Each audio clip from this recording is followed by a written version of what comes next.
Labdien!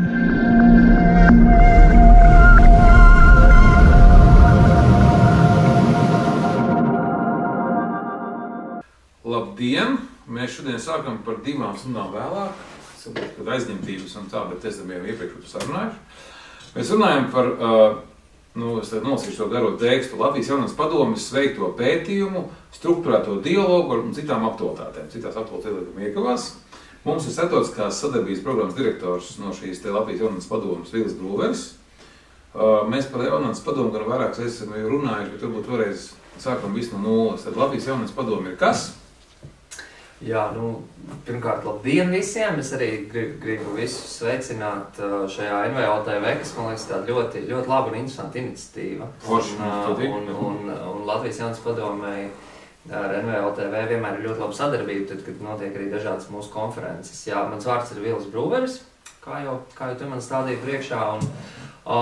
Tas, par ko patiesībā šodienas tā sarunas tēma, ja to visu novienkāršo, tas, ko tu teici tajos daudzajos teikumos, ir tā galvenā tēma ir jauniešu politiskā līdzdalība. Iesākam sākumā ar to atgādinājumu, ka dažkārt mums pievienojas arī cilvēki no ielas, nebūtu pareizi teikt, bet no malas, kas varbūt nav dziļi NVO tajā sistēmā iekšā, tā skatā mēs tikko pats redzēju, ietvītojām un iefeisbukojām, bet varētu Latvijas jaunatnes padome ir sabiedriska, jeb tāda virsorganizācija Latvijas jaunatnes dažādām organizācijām?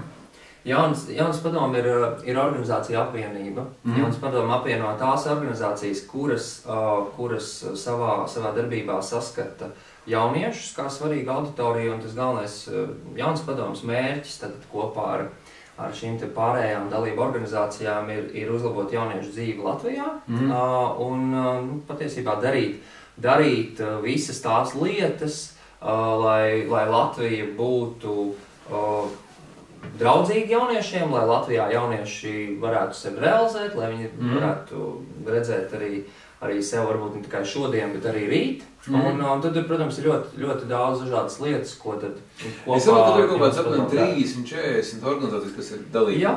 Ja mēs esam pavisam precīzi, tad tās ir 33 organizācijas, kuras šobrīd ir apvienojušās zem jaunatnes padomes, lietus sarga, un organizācijas skaits arī viņš turpina pieaugt. Un finansē to visu daļai, ko valsts fondi, ir NVO fondi, ir... Būtībā ir tā, ka galvenie finansējuma avoti tiešām ir projekti, projektu līdzekļi, arī ir nelielas biedru naudas, bet tā ir tiešām ļoti neliela daļa. Tā kā būtībā mēs arī esam absolūti atkarīgi. Un vēlreiz, tad tas bija par jaunatnes padomi ievadam. Par starptautisko, kā tur bija pareizi latviskais strukturētais dialogs. Nē, es pagaidu vēl tikai par tavu direktoru amatu. Es nolasīšu precīzi. Starptautiskā sadarbības programmas direktors Vils Brūveris. Bet vēlreiz starptautiskā sadarbības padome, droši tā ir viena no tām programmām, galvenā programma jau tie finanses līdzekļi nāk no tām ārzemēm. Tad jūs esat tie, kas to visu tur piesakās fondos. Jā, noteikti, jo, protams, ka šī starptautiskā sadarbība ir ļoti svarīga, kā jau visās jomās, tīpaši tad, kad vairākas organizācijas kaut ko sāk darīt kopā, kāds ir Latvijas jaunatnes padomes gadījumā, tā ir organizācija apvienība.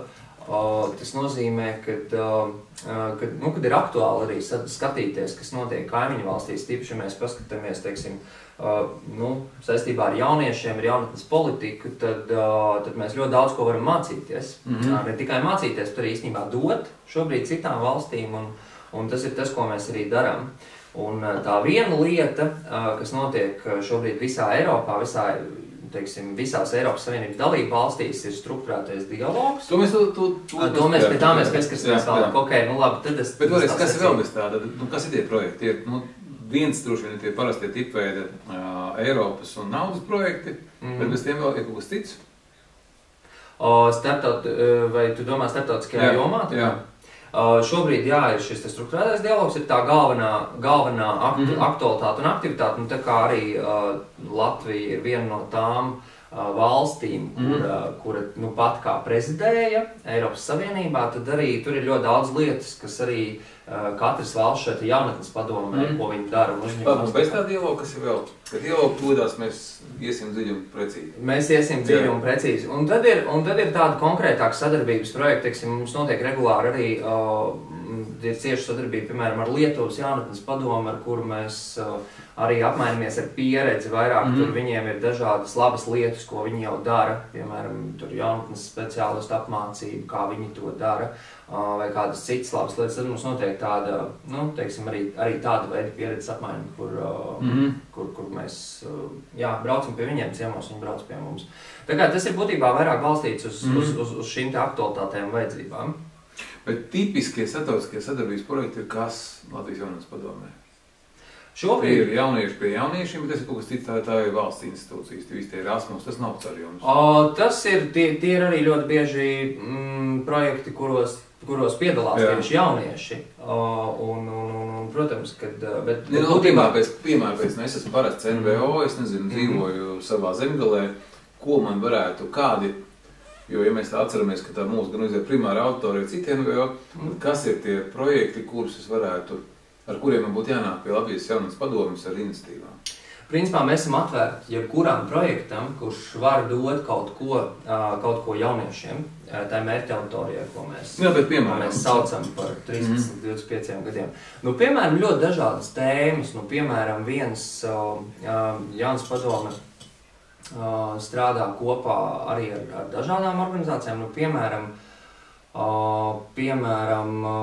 viena no aktuālajām lietām arī ir, nu, piemēram, lauku jauniešu iesaistīšanās, dzīvesveids un tā tālāk, nu, lai arī, teiksim, ģeogrāfiskā izolētība nebūtu šķērslis. Tur ir, piemēram, darbojas Latvijas lauku fórums, kurš nav pamatā, teiksim, nu, viņu pamatmērķa autorija nav jaunieši, bet viņi arī tā skaitā strādā ar jauniešiem. Un tad tur arī tā kā mēs veidojam kādas kopīgas sadarbības idejas. Tā kā tas patiesībā tiešām varbūt arī ļoti dažādi, un tā kā, ja kādai organizācijai ir kaut kādas idejas vai vēlme kaut ko darīt kopā ar Latvijas jaunatnes padomu, mēs esam ļoti atvērti, ar mums var ļoti viegli sazināties.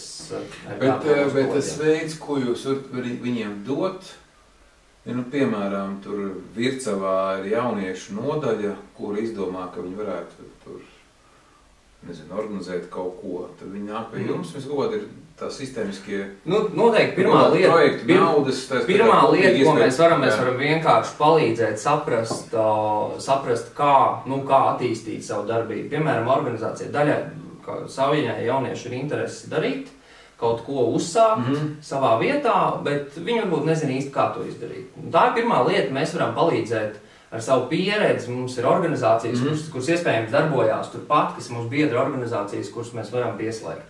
Tā ir viena lieta. Otra lieta, protams, ka mēs varam tiešām ar dažādām organizācijām veidot kopīgus projektus, izstrādāt kopīgi idejas, meklēt finansējumu, lai šīs idejas īstenotu. Un tad arī viena no šīm lietām, par kur mēs arī runāsim tālāk, ir strukturētais dialogs, kur arī, piemēram, jauniešiem un jauniešu organizācijām ir iespēja iesaistīties tajā procesā un paust savu viedokli. Un darīt to tādā labā un efektīvā veidā. Labi, tagad es saprotu, ka mēs jau trešo reizi piegāju mēģināsim iesākt sarunu par pareizais nosaukums ir strukturētais dialogs. Strukturētais dialogs, bet ceturtā cikla. Šito gan nevajag lasīt, bet lai patiesībā tas nevienu nebaidītu, tad runa iet par dialogu.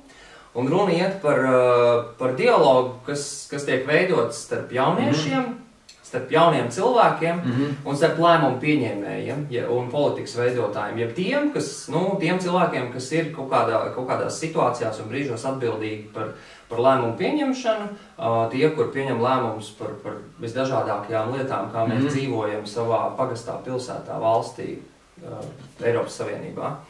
Un šis strukturētais dialogs, viņš darbojas visā Eiropā, un strukturētais dialogs ļauj jauniešiem tās idejas vai vajadzības, kas viņiem ir aiznest no tā sava mazā vietējā līmeņa līdz pat Eiropas līmenim. Un tad mums notiek daudz dažādu pasākumu, gan uz vietas Latvijā, gan arī notiek Eiropas jaunatnes konferences, kurās šīs idejas tiek apspriestas, kurās jaunieši tiekas ar tiem, kas pieņem lēmumus, un kurās arī tad attiecīgi tiek panāktas vienošanās. Mēs tā saucam gala beigās par rekomendācijām, kuras pēc tam jau arī var īstenot.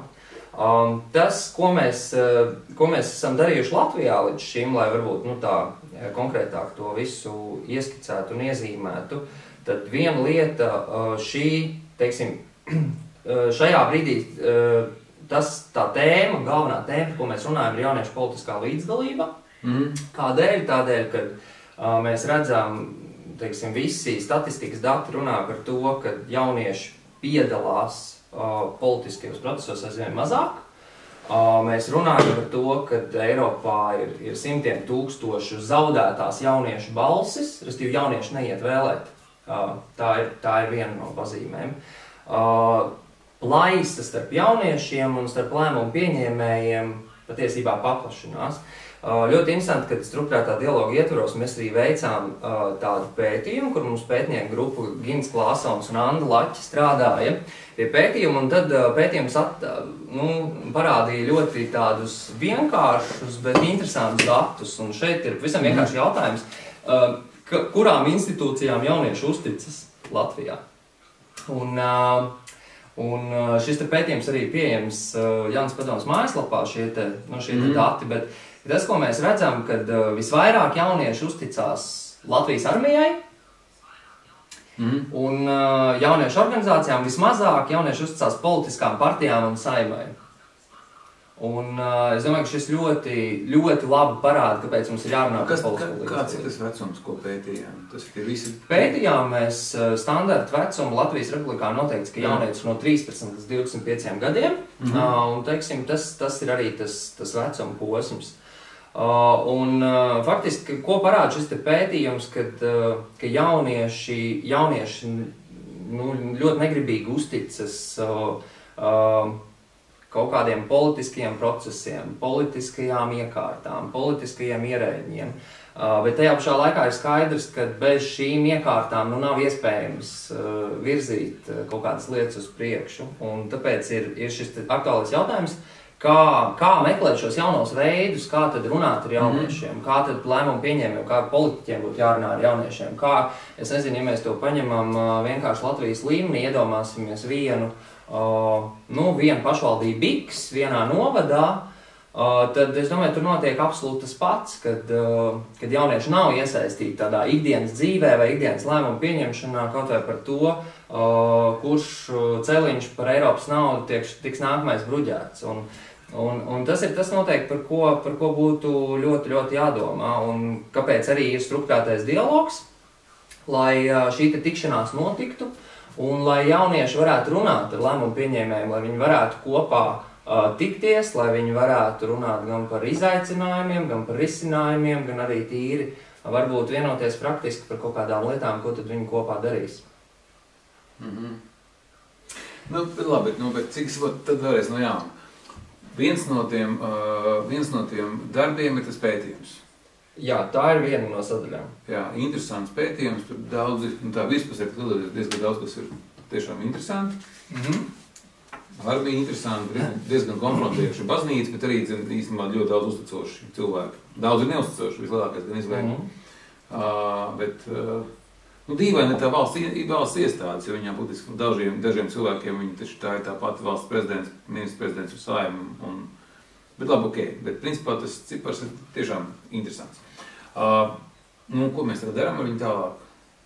Ar pētījumu. Pētījums, es domāju, pavisam... Mēs redzam, politiskām partijām 78%, mīnus 78%. Es domāju, viena ļoti svarīga lieta, ka šis ir ļoti labs jautājums patiesībā katram no šiem norādītajiem spēlētājiem. Tas ir īstenībā jautājums politiskajām partijām, ko viņas dara vai ko viņas darīs, lai palielinātu jauniešu uzticību. Ko Saeima dara vai ko Saeima darīs, lai palielinātu jauniešu uzticību.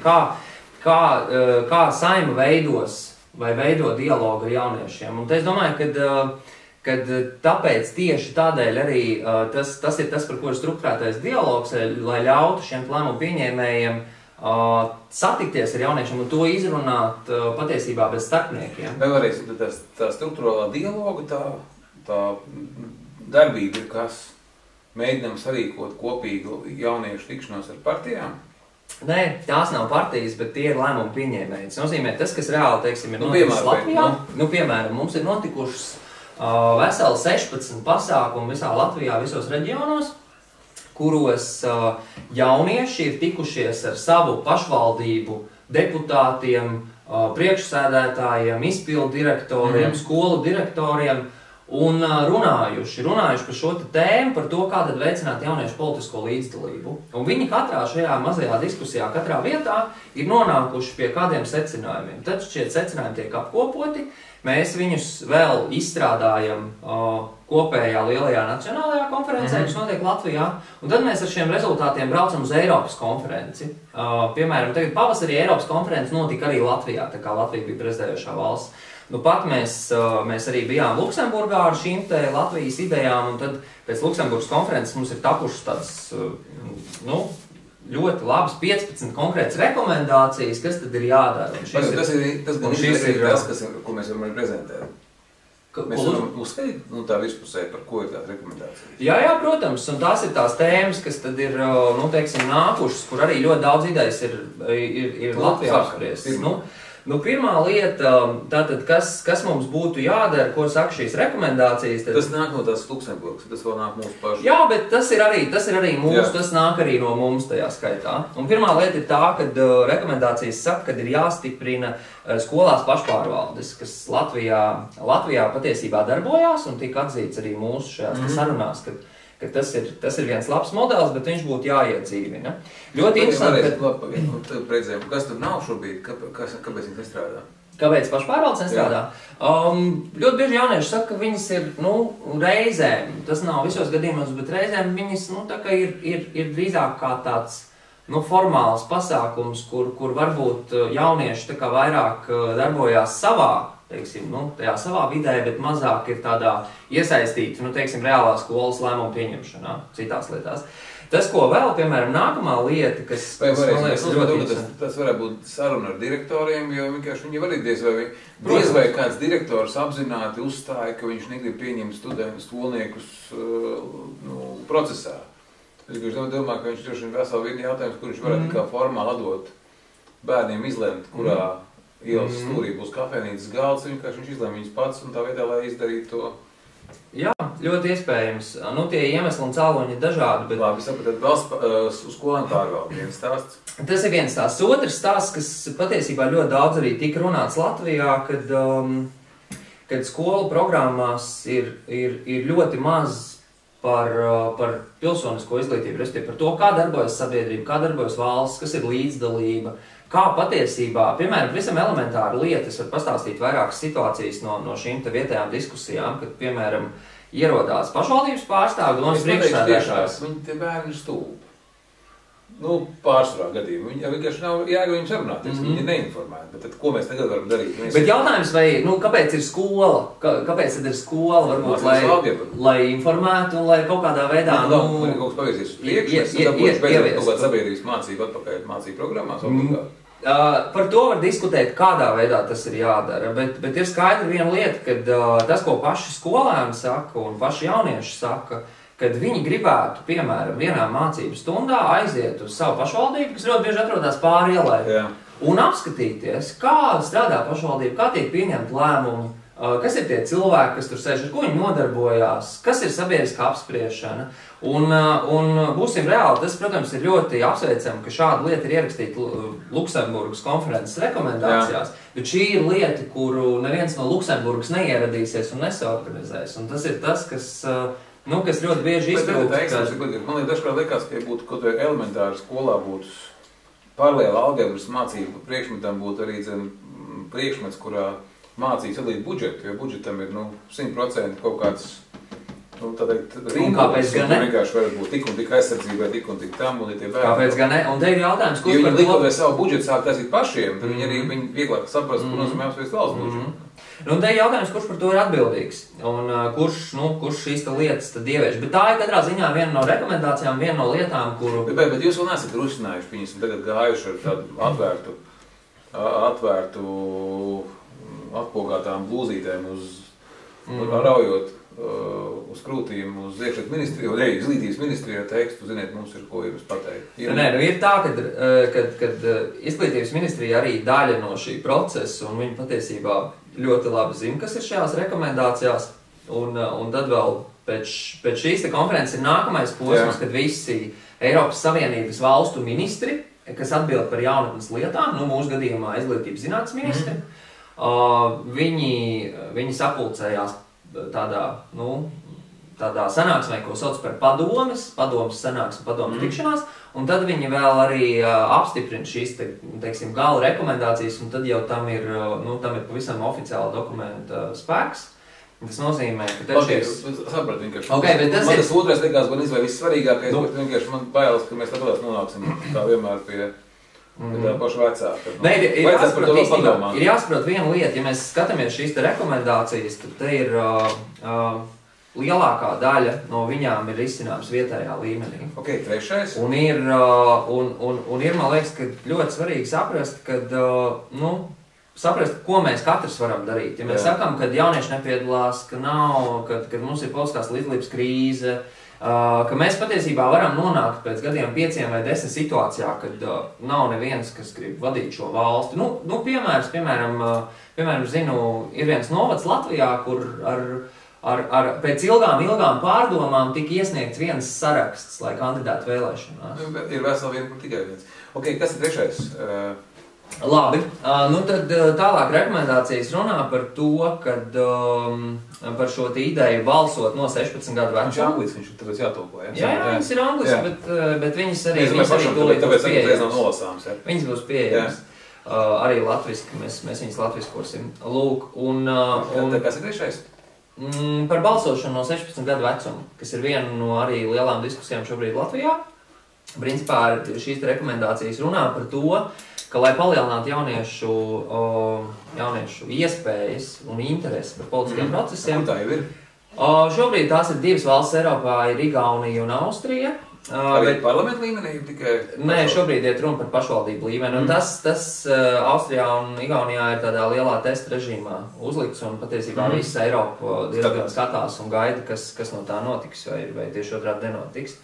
Tā kā tā ir viena no tādām idejām, ko mēs arī šobrīd Latvijā diskutējam. Tad nākamā svarīgā lieta ir tā, ka ir jāiesaist nevalstiskās organizācijas. Kad nevalstiskās organizācijas ir tās platformas, kur ir cilvēki, kas kaut ko grib darīt, skaitā jaunieši, un tāpēc jauniešu organizācijas ir jāiesaista, dodot viņām arī praktiskus rīkus. Mēs nevaram pateikt, jā, bet ik viens var nākt, piemēram, pie domas priekšsēdētāja otrdienās 215. kabinetā. Ja mēs gribam tiešām cilvēku līdzdalību, tad kaut kādā veidā ir tam iespējams tam domas priekšsēdētājiem no tad 215. kabineta jāpanāk pretī un varbūt jārada tādi pretīm nākošāki apstākļi.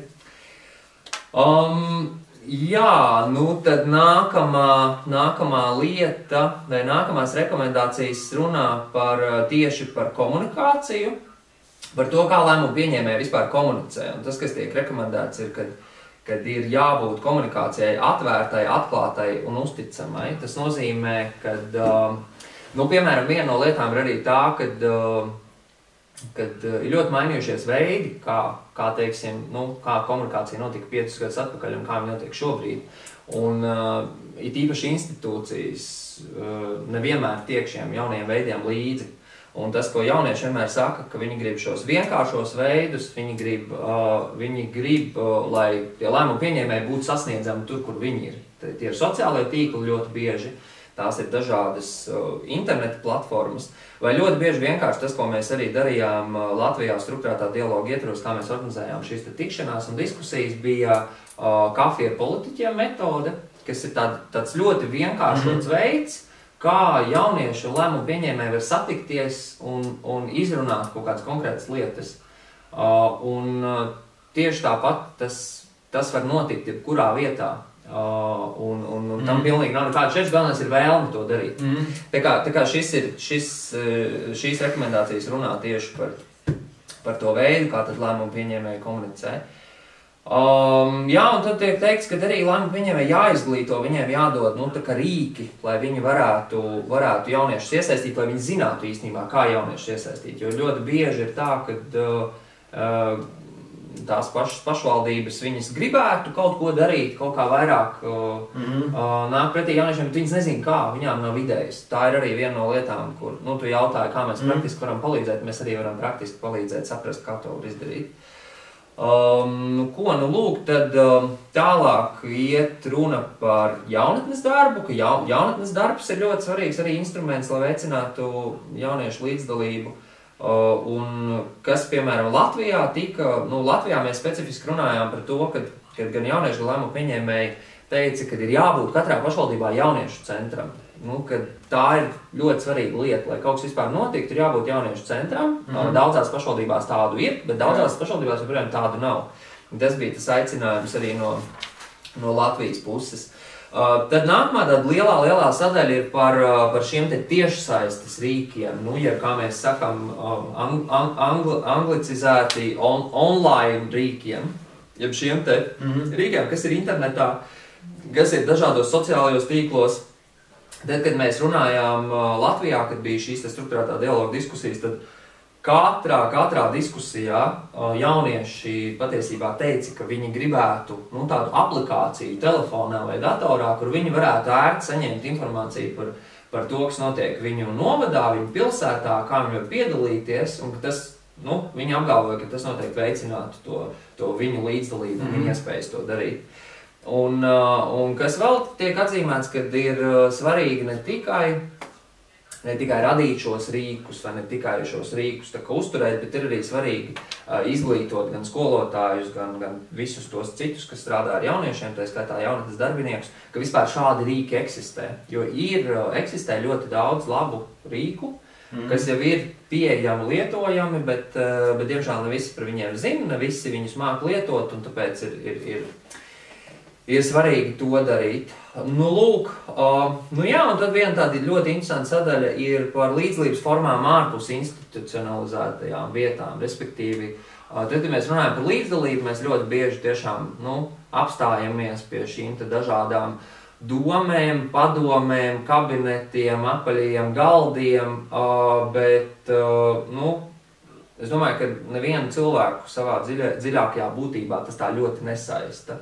Un ir īpaši jauniešus. Un tas, ko jaunieši saka, ka viņi grib piedalīties savādāk, ka viņi grib piedalīties caur mākslu, caur kultūru, kad, piemēram, zīmēt uz sienām, tas ir viens no veidiem, kā paust kaut kādu politisko aktivitāti.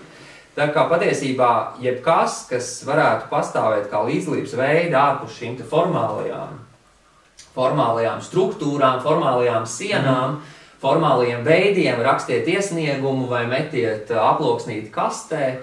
Jaunieši saka, ka tas ir tas viņu vēlamais veids, kā viņi to grib darīt. Un es domāju, ka te var ļoti labi arī redzēt pēc šīs aptājas, un kāpēc tad uzticās vai neuzticās.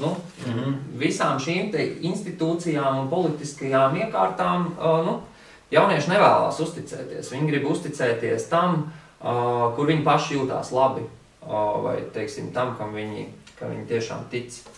Lūk, un tad ir vēl rekomendācijas, kas vairāk runā par sadarbību starp dažādām institūcijām. Jo, piemērā, kāpēc, piemēram, nenotiek skolu stundas? Nē, piemēram, skolā, kāpēc skolai ir grūti aiziet pāri ielai līdz pilsētas domai? Kā tev liekas? Kāpēc? Vai pareizāk sakot, šī ideja skola ar domu un jauniešiem to izdomā, būtu baigi forši to darīt, bet kāpēc tas nenotiek? Iniciatīva, ne?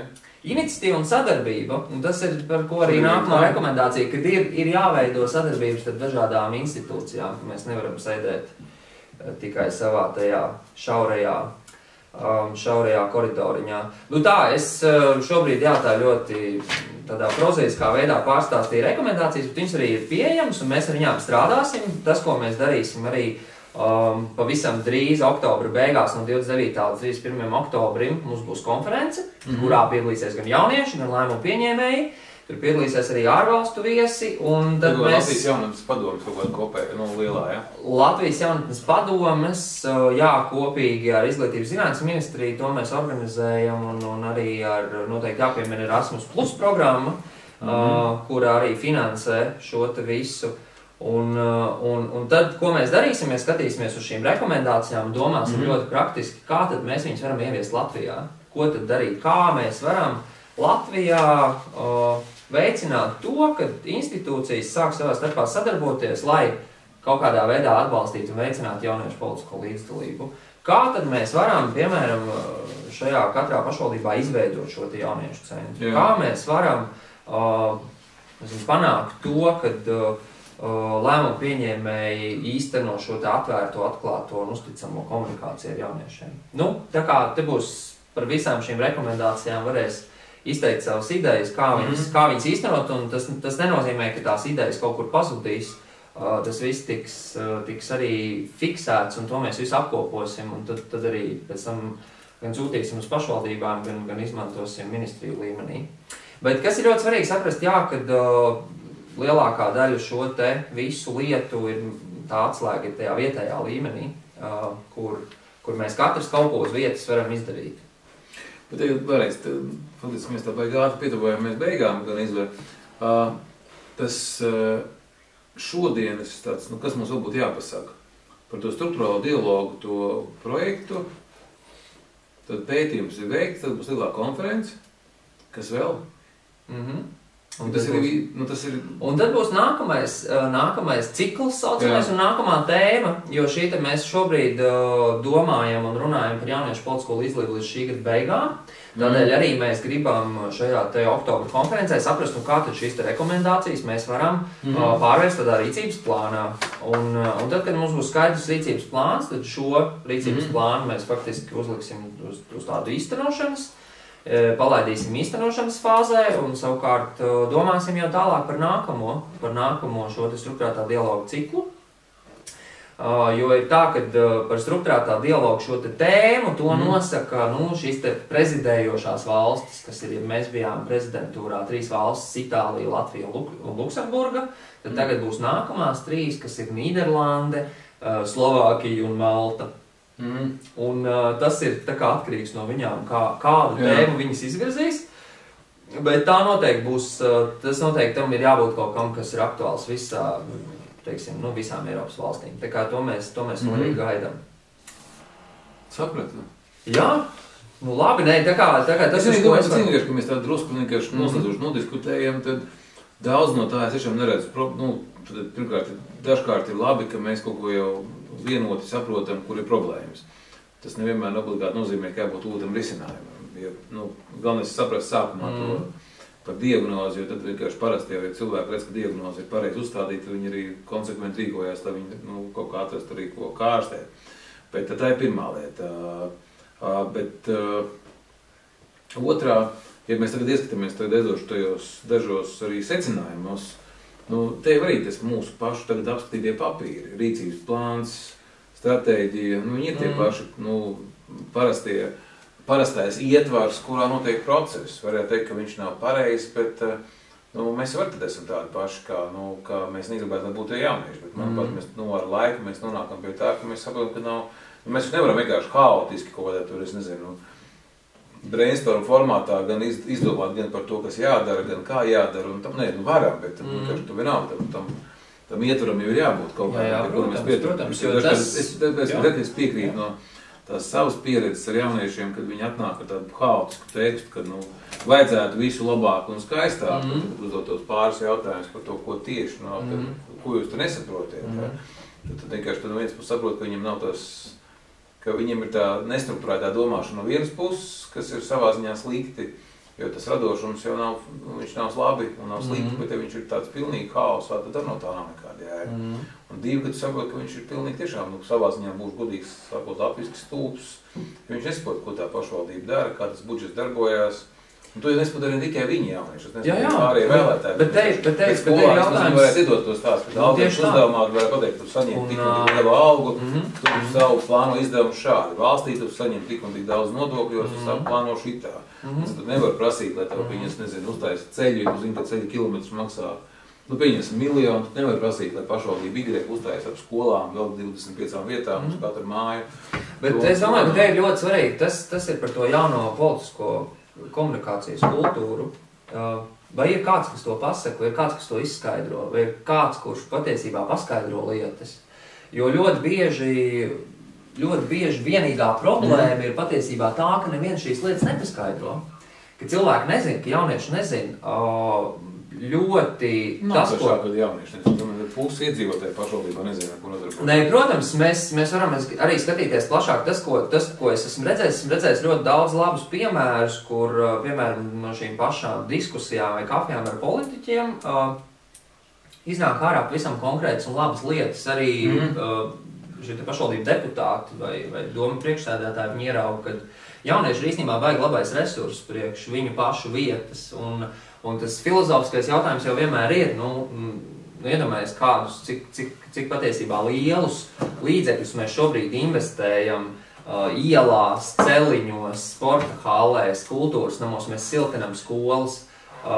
Ja mēs to darām, mēs jau to darām ar kaut kādu ilgtermiņu perspektīvu, tad būtībā teorētiski mums būtu jāskatās... Skola ir silta, kādu ilgtermiņu? Nē, skola ir silta, jā, bet tajā pašā laikā mēs domājam par to, ka šeit, šo te visu kāds lietos arī pēc mums, ka te kāds gribēs dzīvot, te kāds gribēs atpūsties, te kāds gribēs mācīties. Jautājums, kā mēs veidojam dialogu un vai mēs veidojam dialogu ar tiem, kas ir tie, kas pēc tam to gribēs. Un tas, ko parāda pētījumi, nav nekas labs. Patiesībā mēs nevis mēs veidojam šo dialogu, bet mēs viņu vienkārši neveidojam, un šī dialoga vienkārši nav. Tāpēc ir vajadzīgas tās vietas, kur jaunieši var satikties ar deputātiem. Man ir tiešām daudz labu piemēru, kur pavisam praktiski arī tad, kad pašvaldība atnāk pie jauniešiem un pasaka, mums ir tāda un tāda problēma. Mēs nezinām, kā to atrisināt. Tad jaunieši pilnīgi no citas skatu punktu, pilnīgi ļoti vienkāršiem resursiem, ļoti bieži bez līdzekļiem to ņem un atrisina. Ir ļoti labs tāds interešu aizstāvības piemērs, kā trīs Sabilas jaunieši palīdzēja savai pašvaldībai saņemt finansējumu sporta halles celtniecībai, kur nebija pabeigt ļoti ilgus gadus. Visi domāja, ka tā ir sliktā pašvaldība, kas to negrib darīt. Jaunieši saprata, ka tā tomēr nav, ka pašvaldībā vajadzīgs kaut kāds valsts atbalsts, un jaunieši teica, mēs varētu palīdzēt. Kā mēs varētu palīdzēt? Uztaisīsim atbalsta akciju. Uztaisīsim akciju hallē būt. Viņi savāca 300 cilvēkus, Sabilē 300 cilvēkus. Tu esi kādreiz Sabilē 300 cilvēkus vienkops redzēt? Tā kā viņa svētku vienīgais. Bet principā ikdienā... Tas lēles pieskaitot. Es tur šad, lēles tur, man liekas, ir vairāk tieši tā. Bet tur bija 300 cilvēki tajā akcijā. Un tas, ko viņi izdarīja, viņi pievērsa ļoti labu mediju uzmanību, viņi uzrakstīja vēstuli prezidentam, un pēc tam tās lietas arī sāk. Tas ir viens no piemēriem. Vēl viens piemērs, ko vēl es pavisam konkrēti zinu, ar ko es arī strādāju, piemēram, Aizputas jaunieši, saprotot to, ka Aizputa nav tāda ļoti populāra vieta un viņai ir vāja atpazīstamība, radīja Aizputas zīmolu. Zīmolu, kur paši jaunieši dizainēja, paši jaunieši viņu valkā, paši jaunieši viņu popularizēja. Šobrīd ir tā, ka pašvaldības oficiālais turisma, pašvaldības oficiālā turisma sistēma ir paņēmuši šo te zīmolu kā tādu arī pavisam oficiālu logotipu. Tā kā tie ir tikai tādi daži mazi ieskicējoši piemēri, ko patiesībā kā rezultātu var redzēt tikai ilgtermiņā. Un ja mēs pastamies no šīm rekomendācijām, piemēram, lūdzu ieviest, piemēram, ja mēs vienotos, mums jāievieš jauns mācību priekšmets skolā, kā tu domā, cik ilgi tas paņēma laiku? 3 gadi. 3 gadi? Tā kā mēs varam satikties šeit pat šajā pašā vietā un laikā pēc 3 gadiem un paskatīties, vai kaut kas no tā ir izdevies. Tas vienīgais, ka mēs netiks no tā visu pasākumu. Bet jebkura no šīm lietām... Cits priekšmets jau 10 gadus, tad iedomājamies ieviest šito, tas ir. Jebkura no šīm lietām prasa laiku, un ir skaidrs, ka svarīgākais ir tas, ka mēs domājam par to, ka mēs neaizmirstam, jo es domāju, ja tā bildīte turpināsies tā, kā viņa šeit ir, tad mēs veidojam tādu savu veidu skumjo stāstu Latvijā, kur kur patiesībā jaunieši neredz sevi ne nākotnes veidošanā, ne viņi sev redz kaut kādās politiskajās sistēmās iekārtās, ne viņi sev redz tādā pašvaldībā. Viņi sevi redz diezgan tādā virzienā, vai nu tā ir kāda lielā pilsēta, vai Rīga, vai Londona. Vai kāda cita. Beidzamais jautājums, un tad gan beidzam. Bet tagad no tāda politiskā viedokļa. Protams, kad mums ir izglītības ministrija, tur ir droši vien kaut kāds atbildīgais slēgs par jauniešiem. Vēl mums ir ministre Seile, kurai pēc pienākuma par to ir jāizliekās, ka mums vajag interesē. Kas ir vēl tādi politiskie pilāri Latvijā, kuru tie gan ir tie, kas par to rūpējās?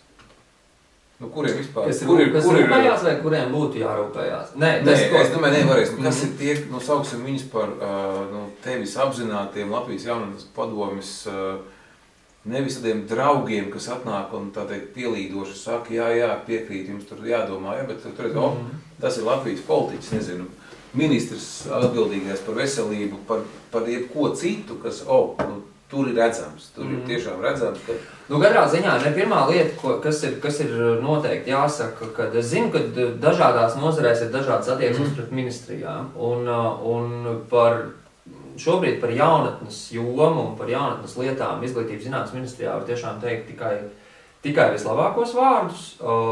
Cilvēki, kas šobrīd ir ministrijā, Sandra, Marika un Evija, kas tieši strādā ar jaunatnes lietām, viņas tiešām to dara ļoti labi, ļoti daudz mēs strādājam roku rokā, un katrā ziņā ministrija... Bet bišķi pretruni vēlreiz, ja mums ir šitādi rezultāti, mēs nevaram teikt, mums strādā ministrija. Kāpēc? Bet šeit, nē, bet, ministrija... Vēlreiz, kur ir politiskā darbība rezultāts? Man ministrija varēja būt tā, kas koordinē, iet pie varam, organizē sadarbību ar pašvaldībām. Nē, es domāju, tas, ko ministrija šobrīd var viņa... Trīs meitenes, kas vienkārši nāk pretī un saka, jā, dodiet mums tad... Jā, bet ir jāsaprot, ka tas ir īstenībā ļoti daudz, jo es domāju, ka ļoti daudzās nozarēs nav, es nedomāju, ka zivkoks nevar tikt pie zivsaimnieku, pie savu lauksaimniecības ministru un kad aptiekā nevar tikt pie savu ministru, es domāju, viņi tāpat... Nē, protams, tas, kas ir jāsaprot, tas mūsu lielais jautājums ir tas, kas, protams, notiek ar šīm te rekomendācijām, jo mēs, mēs esam vairāk tie, kas uztur šo diskusiju procesu, kas iesaista jauniešus, prasa, kas jums ir vajadzīgs? Kāda ir realitāte? Tad mēs nezinām. Viņus savadām.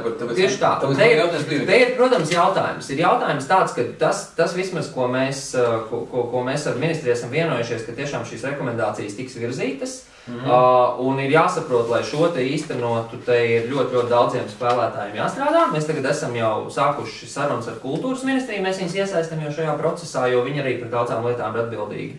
Es domāju, ka viena liela jautājuma zīme, vai pareizāk sakot, viens liels izaicinājums ir Saima, un Saimai pašai par sevi, man liekas, ir, viņa arī šajā pētījumā izskatās mums nav Latvijā Saima, mums ir Saima, kas sastāv no Saima ir partija NVO no sevi. Bet Saima tomēr ir arī institūcija, un tā ir tā ļoti svarīgā lieta, un es domāju, ja cilvēki neuzticās, vai šajā gadījumā jauniešu uzticības reitings Saimai ir zems, es pieņemu, ka... Saimnes vienīgs nevar būt savādāks kā politisko partiju reitingus, tāpēc, ka viņi sastāv no politiskām partijām.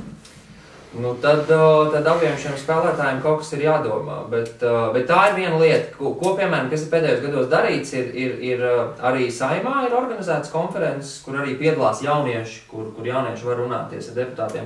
Bet es domāju, tur ir viena no tām lietām un problēmām ir tā, ka Saimas deputāti jauniešu auditorijās varbūt ir pārāk maz redzami. Un ir arī trūkst šī tiešā dialoga. Tad, kad jaunieši nonāk dialogā ar reāliem Saimas deputātiem, kas iespējams ir ievēlēti no viņu pilsētas, no viņu vidus, tā situācija absolūti mainās. Un šī ir tā viena no lietām, ko es zinu, ka daudz Saimas deputāti dara, bet es domāju, ka varētu darīt vēl vairāk. Tā kā tas ir par to jauno politisko kultūru. Un neko, es domāju, jāstrādā, te ir jāsaprot, kas ir tās atbildības jomas, kuriem spēlētājiem, un ir jāskatās, kā to visu var virzīt uz priekšu un īstenot. Un tas arī būs tas, par ko mēs arī runāsim, vienosimies šajā konferencē. Tad šobrīd tas faktiski mēs esam nonākuši pie viena posma beigām, un tad viņi noslēgsim ar to lielo pašo konferenci. Jā. Uz kuru visām jaunatnes organizācijām būtu vēlams būt klāt.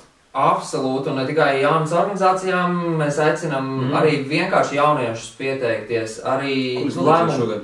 Ko lūdzu? Kuras notiks? Tas notiksies Rīgā, tas notiks Rīgas turisma radošās industrijas tehnikumā, kur Nīcgales ielā 28.